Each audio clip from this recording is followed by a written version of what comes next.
Aquí estamos una vez más en un capítulo del kiosco, capítulo de fines de octubre, y además este va a ser un capítulo especial, ¿no es cierto? Maca Lescornés, que ya estás aquí conmigo.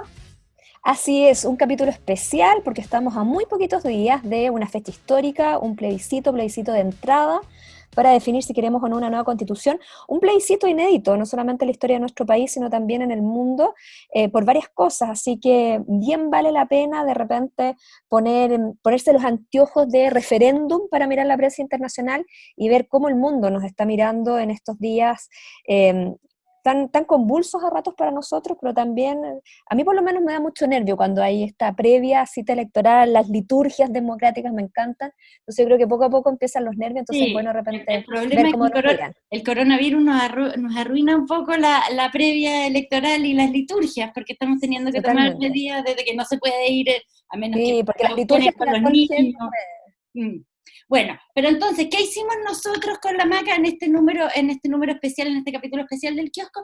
Salimos a mirar qué se está publicando afuera sobre nuestro proceso que se abre, bueno, o sea, que se abrió el 18 de octubre del año pasado, pero que se abre el 25 de octubre de este año con este plebiscito, qué va a pasar, qué están comentando los medios extranjeros, entonces nos dimos una buena vuelta. Hay que decir una cosa, este es un año bastante excepcional y el mundo está bastante metido en sus propios problemas, o sea, Estados Unidos está no a somos puertas. primera plana. Exactamente, no somos primera plana, pero tiene su mérito hasta conseguir alguna plana, porque hay que pensar que Sí, Estados po. Unidos está a días de elecciones, o sea, eso por un lado Históricas también, por lo demás. muy cruciales. En Bolivia acaban de haber elecciones, en Argentina acaban de pasar el millón de contagios de coronavirus, en Europa están en un plan como de salvar la Navidad, o sea, imponiendo más restricciones para poder llegar a diciembre como habiendo bajado esta segunda ola que se les ha venido encima. Entonces, esto, lo que quiero decir es esto tampoco es el año 88, en que había bastantes ojos puestos eh, en Chile, pero así todo se ha estado publicando, yo diría, desde el 18 de octubre del año pasado, de todas maneras Chile ha ganado como un cierto interés, y en los últimos días están saliendo varias cosas. Eh, yo no sé con qué te fuiste topando tú, Maca. Yo diría por un lado, bueno, hay que distinguir primero entre columnas, o sea, entre opiniones, y por otro lado reportajes que tratan más bien de explicar. Yo una cosa que me topé bastante son artículos que plantean como la pregunta sobre Chile, ¿qué va a ser de Chile en este contexto? ¿Qué va a pasar? ¿Cuál va a ser el derrotero de este país que está en este momento tan crucial? No sé si tú te quedaste con un poco con esa misma sensación. Mira, me pasó, yo sobre todo rastreé mucho prensa europea. Y como bien tú dices, ellos se nota mucho que están en otra. Y tratando, como bien tú dices, vi, por ejemplo, bueno, algunas cosas traducidas al español desde el alemán, por ejemplo, me metí mucho en prensa francesa, prensa española, lo que están mirando, algo metí también la nariz en prensa británica. Y básicamente ellos trataban de entender mucho qué es lo que tenía de excepcional este plebiscito y sobre todo tratando de entender los últimos días. Por ejemplo, me llamó mucho la atención cómo, o sea, se notaba que había un cierto interés informativo por saber cómo iba a ser en la conmemoración por el primer aniversario del 18 de octubre. Y ellos, todas las informaciones sobre lo que ocurrió el fin de semana, todo lo llevaron, por supuesto, a clave electoral. Es decir, cuánto iba a influir, cuánto eso estaba quizás mostrando alguna señal de cara a lo que iba a pasar el 25. Pero también me encontré con algunas cosas bien interesantes que tienen que ver con poner en perspectiva este plebiscito, sobre todo porque afuera también se están haciendo una misma pregunta que nos estamos haciendo adentro, que va a haber una cifra que va a ser tan importante como la cifra que saque la prueba del rechazo, que tiene que ver con la participación. Claro. ¿Por qué? Porque no hay que olvidar que esta está lejos de ser, por supuesto, la única, digamos, la única cita con la urna que ha habido en el mundo. Ha habido muchas elecciones, y encontré algunos artículos que lo que hacen es incluir el plebiscito chileno como uno más para ver cuánto está afectando la pandemia al desarrollo electoral del año.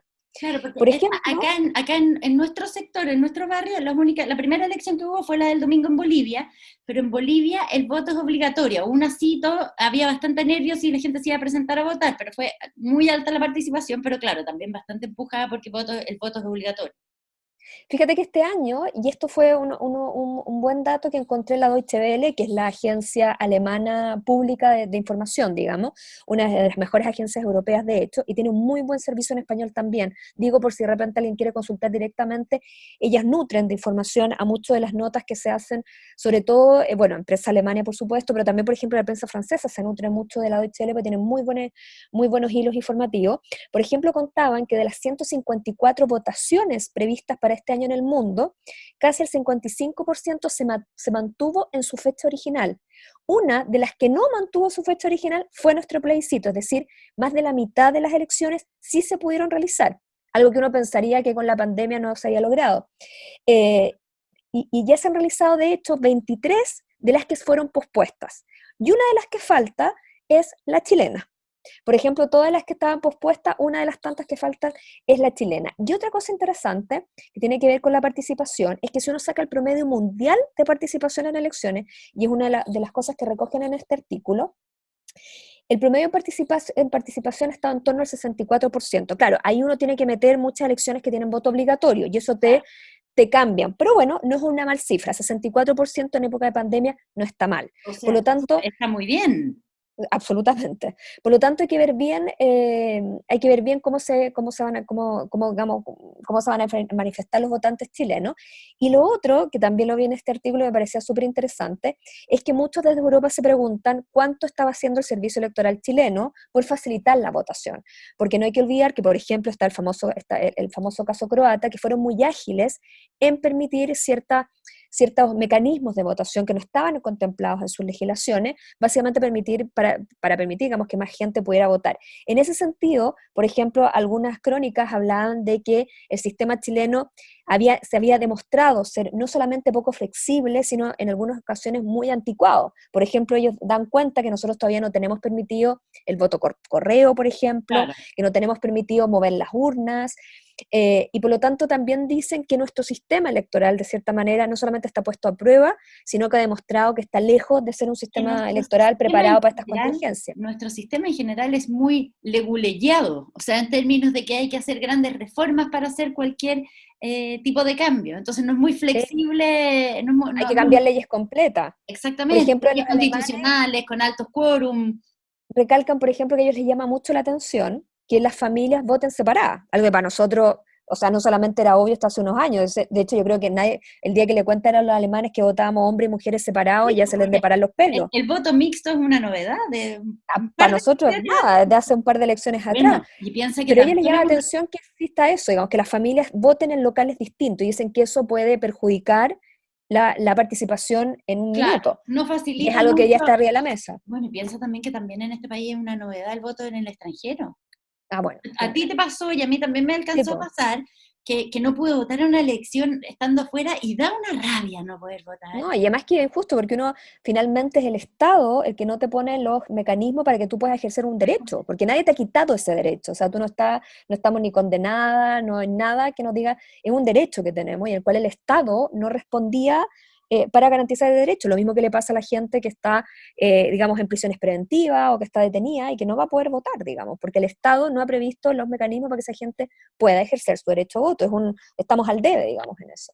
Pero bueno. A ver, déjame contarte algunas cosas que yo me encontré. Ya, por ejemplo, hay un artículo en el Financial Times. Financial Times es un artículo en que es bastante explicativo de lo que está ocurriendo en el país, cómo llega el plebiscito. Dice, Chile se prepara para los disturbios antes de la votación sobre la Constitución. Ese es el titular, pero básicamente lo hace el corresponsal que tienen en Latinoamérica desde el año 2005, que es Benedict Mander. Eh, y entrevista, por ejemplo, a mí me interesa mucho ver a quiénes entrevistan, quiénes son las fuentes en estos artículos. Habla Eugenio Tironi, habla la Claudia Hayes, que es cientista política de la Universidad de Chile, habla también Andrés Velasco, que está en Londres, él en políticas, en la Escuela de Gobierno del London School of Economics, y Eduardo Engue. Y entonces analizan los pros, los contras, los desafíos que tiene todo este proceso. Y también, por ejemplo, la revista Time hizo un artículo más largo. Chile está a punto de votar para reescribir su constitución. Va a convertir con esto su explosión social en un nuevo plan para el país. ahí ponte tú, aparece entrevistada de nuevo la Claudia Hayes, o sea, la Claudia Hayes es bastante requerida por los medios internacionales, aparece también Jorge Sharp, aparece Salvador Millaleo, el abogado mapuche, entonces esos son, y también hablan como, por ejemplo, que la Constitución actual no reconoce a la población indígena, y después viene una columna en el New York Times, que está replicada en Clarín, en que también la pregunta, ¿será Chile un ejemplo de verdadera democracia? Ahora, Esa es muy buena esa columna. es de Michael Albertus, que es un profesor asociado de Ciencias Políticas de la Universidad de Chicago, y es autor de libros sobre autoritarismo y democracia, y es bien interesante lo que él plantea, porque lo que él dice es, el 25 de octubre los chilenos van a votar para rechazar o aprobar el comienzo de la creación de una nueva constitución. Los ciudadanos de más países deberían hacer lo mismo. La actual constitución chilena, escrita durante el régimen autoritario del dictador Augusto Pinochet, ha protegido intereses conservadores y al ejército, y ha reprimido la disidencia política durante 40 años. Pero lo que plantea él es que en más de 50 países, desde la Segunda Guerra Mundial, las transiciones políticas, o 2/3 de las transiciones políticas que han ocurrido en este periodo, han sido bajo constituciones que fueron creadas durante los regímenes autoritarios. Entonces dice, si esto en Chile resulta bien, se podría convertir en un modelo para una cosa que deberían hacer muchos más países. Que en el fondo, si este proceso se logra ser participativo y tiene buenos resultados, bueno, va a sentar un precedente, porque hay muchos otros países que están en situaciones más o menos similares. La Constitución chilena, de todas maneras, sabemos que ha sido reformada, pero sigue siendo la Constitución, y así lo ha dejado demostrado como la ciudadanía, sigue siendo la Constitución de Pinochet. Exactamente, y entonces hay más países. Entonces, hay harto artículo. Una cosa que a mí me sorprende, esa es más una columna, pero una cosa que me llama la atención, yo que he estado leyendo hartos artículos en el último tiempo de lo que se publica sobre Chile afuera, es que las fuentes gubernamentales en este tema no existen. O sea, he visto muy pocos temas en que aparece una fuente de gobierno, de la Cancillería, no sé o el vocero de gobierno. El vocero de gobierno, o sea, no sé si no los consideran, o hay dificultad de acceso, no tengo la respuesta para eso. O no consideran que sea un actor relevante para el análisis, y eso dice mucho. Me gustaría saber por qué no están, pero no están, porque yo tengo la impresión de que, por ejemplo, en el gobierno de Ricardo Lagos, la relación con la prensa extranjera siempre fue muy importante. O sea, ¿te acuerdas que el presidente Lagos hacía unas reuniones con los corresponsales? Hubo algún tipo de incidente, pero era un tema el acceso a la prensa extranjera. Acá las fuentes de gobierno no están.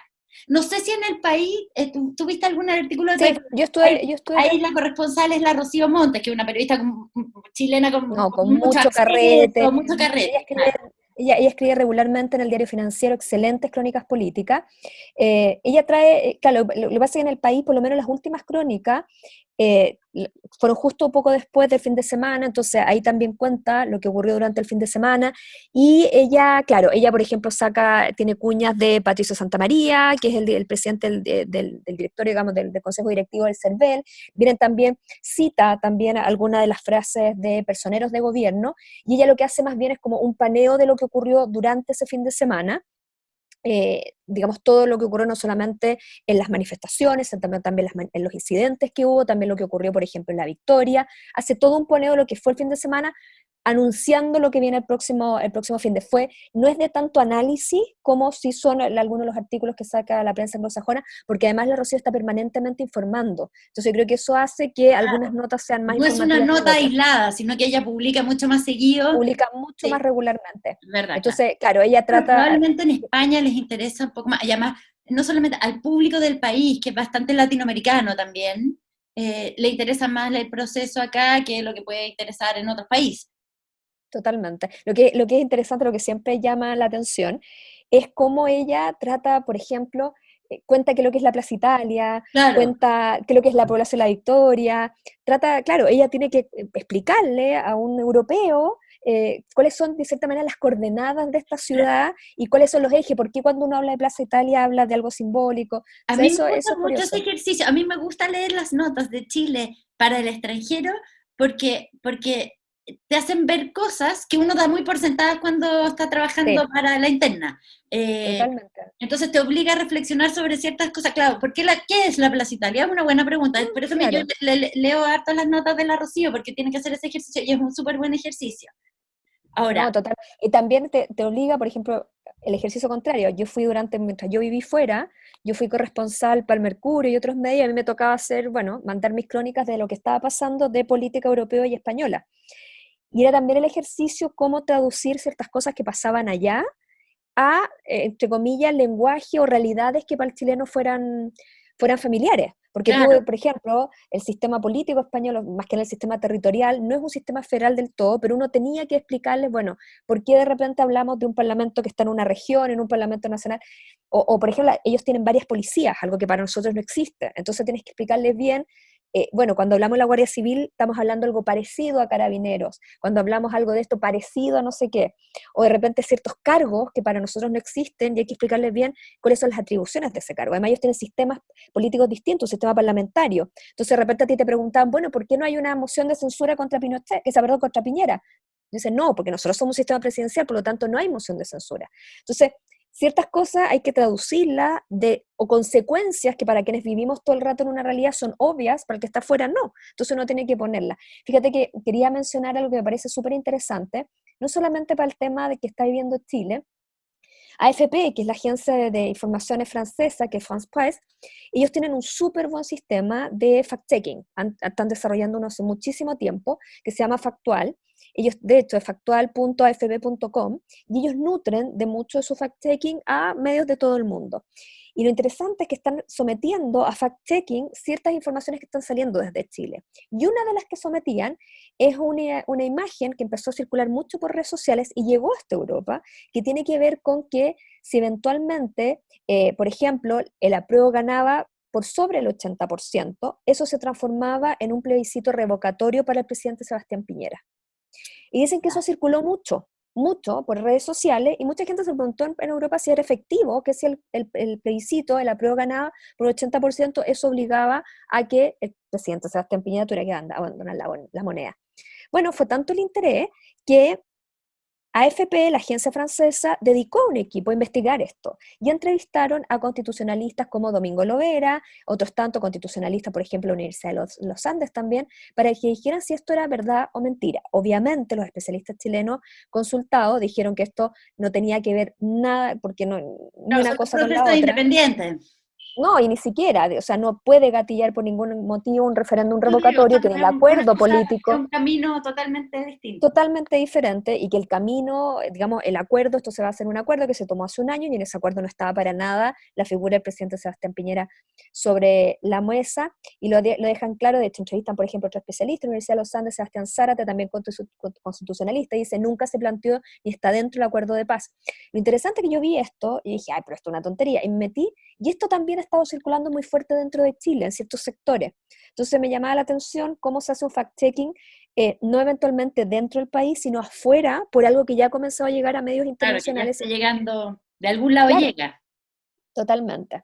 Ahora, lejos, lo que más ha llamado la atención, por lo menos acá en Chile, si la mitad de estas notas en realidad que se escriben afuera, donde más son leídas son acá adentro. Sí, totalmente. Bueno, dentro de las notas como críticas al proceso, el Washington Post, por ejemplo, publicó una columna que se llama ¿Por qué Chile no debería reescribir su constitución?, que es de Pedro Pizano, que es del Instituto McCain, que es un think tank que se llama así por el ex candidato presidencial republicano John McCain, y en conjunto con Axel Kaiser, que es una columna muy crítica. Dicen que reescribir la constitución no solamente es una mala idea, también es una forma terrible de intentar lograr el cambio que desean muchos chilenos. Nada, o sea, no es nada nuevo para nosotros, que sabemos, conocemos más o menos a Axel Kaiser y sabemos lo que piensa. Mm. Mucho más llamativo que eso es un artículo que apareció en el Wall Street Journal esta semana, que se llama Chile's Suicide Mission, o sea, la misión suicida de Chile, que es de Mary O'Grady, que es una... lo llamativo acá es que ella no es una columnista invitada, ella es parte del staff, del equipo editorial del Wall Street Journal. De alguna manera es un poco la opinión del diario. Ella hace la página de Américas, o sea, publica permanentemente una columna sobre Latinoamérica y también Canadá, es bastante conocida por lo dura y tajante que es. Déjame contarte un poco de Mary O'Grady, pero primero, ¿qué plantea ella en la comuna? Dice que todo este proceso va a poner en duda el modelo de capitalismo democrático que ha sido tan exitoso en Chile. Ella es una defensora del modelo, dice que ha sido muy exitoso para derrotar la pobreza, una serie de cosas, y dice que, por ejemplo, comenta que hay fuertes dosis de adoctrinamiento marxista en la universidad chilena, y plantea que en la medida en que el país está mejor, dice, esto suena en Chile, a medida que la población ha mejorado, aunque dañada por el estancamiento económico provocado por la señora Bachelet, también se ha enojado más la población. Los sentimientos de bienestar y seguridad se han desvanecido, mientras en el bosque político, donde se ha ido amontonando la yesca seca del idealismo colectivista. Esas son algunas de las, o sea, a Mary Grady este proceso encuentra que es lo peor y que lo que solo va a salir de acá un documento muy desordenado, y que va a chantar el desarrollo de este país. Así es más o menos lo que plantea en la columna. Pero Mary Grady, una mujer que debe tener, avanzando a los 60, de origen irlandés. Sus padres llegan desde Irlanda a cumplir el sueño americano en Estados Unidos, una familia de mucho esfuerzo, en que varios hijos, no todos podían estudiar. Entonces tuvieron que escoger quiénes iban a estudiar. Y Mary fue una de las que pudo estudiar, y entonces parece, lo que me han comentado es que ella siempre como que ha vivido como un poco como teniendo que responder sabiendo que ella tuvo una gran oportunidad que otros no tuvieron, ¿no? Entonces como muy del espíritu como meritocrático, del esfuerzo, muy seguidora de Milton Friedman. Pertenece, por ejemplo, a este grupo de Milton Friedmanianos que se reúnen cada cierto tiempo, una vez al año, en un lugar en México, en un pueblo en México, como para intercambiar ideas. Acá en Chile es cercana, o tiene contacto, como por ejemplo con Libertad y Desarrollo. Digo, para que te sitúes un poco desde donde ella escribe. Ella es una defensora de lo que ha hecho el modelo chileno, y tiende a ver todo este proceso precisamente como la destrucción de ese modelo. Y entonces, por eso Mary O'Grady es tan dura. Ha estado varias veces acá en Chile, y entonces también eso te sitúa por qué tiene esa opinión tan crítica, que esta ha sido, yo creo que la columna más crítica que se ha escrito con respecto al proceso chileno desde el 18 de octubre, ¿o no? Yo no sé si he visto alguna además más gente. Bueno, Mary O'Grady ha tenido problemas, o sea, ella es muy enemiga de los gobiernos de izquierda en Latinoamérica, y no es muy querida por esos gobiernos tampoco. Ha sido muy dura con Venezuela, ha sido dura con Argentina, con los Kirchner, ha sido dura con Evo Morales. No se anda con medias tintas, parece que en la vida real también es así, muy tajante, no muy simpática, Mary. Totalmente. Yo creo que lo que pasa es que es la columna quizás con una postura más clara, porque el resto de columnas, todas muestran mucho que están muy expectantes a ver un poco cuál va a ser el resultado, hacia dónde van, más que dar juicios categóricos sobre dónde creen que va a terminar todo esto, porque yo creo que también hay harta incertidumbre, también hay aquí en Chile, obviamente, claro, pero todos son bastante prudentes en el sentido de estamos mirando, estamos viendo el experimento a la chilena, cómo va a resultar, pero yo diría que son bastante prudentes a la hora de dar juicios muy taxativos, a diferencia de esta señora. Oportunidad, y como toda oportunidad que implica un riesgo. Eso es un poco como el tono que parece haber con respecto a la mirada. Son pocas las que plantean que esto viene un descalabro. Sí, absolutamente. Esta plantea el descalabro. Yo creo que hicimos un buen paneo y una buena revisión de cómo se está mirando afuera, ¿no? Sí. En el próximo kiosco quizás podemos hacer una mini revisión de cómo se vio lo que ocurrió el domingo. Claro, ¿qué pasó el domingo y cómo... ¿Qué pasó el domingo y cómo lo cubrió la prensa? ¿Cuánto interés hubo? Totalmente. Ver si fuimos el niño bonito de las portadas o no. Así es. Bueno, así con esa promesa cerramos entonces hoy día. El kiosco, así es. Que tengan todos muy buena semana. Acuérdense, vayan a votar, es importante votar. Un lápiz pasta azul, alcohol gel, buena mascarilla, paciencia. Y nada, pues nos encontramos la próxima semana en un nuevo kiosco. Sí, pues es una votación histórica. Y acuérdense que los que no tienen con quién dejar a los niños sí los pueden llevar. Sí. Con todas las medidas de seguridad que aplican para todos los adultos también. Totalmente. Y que hay horario, hay unas promociones además para los traslados, en las aplicaciones. Aprovechenla. Ya, querida, nos vemos la Ya. próxima semana entonces. Nos ¿Ya? vemos. Chao. Buena semana. Chao, chao.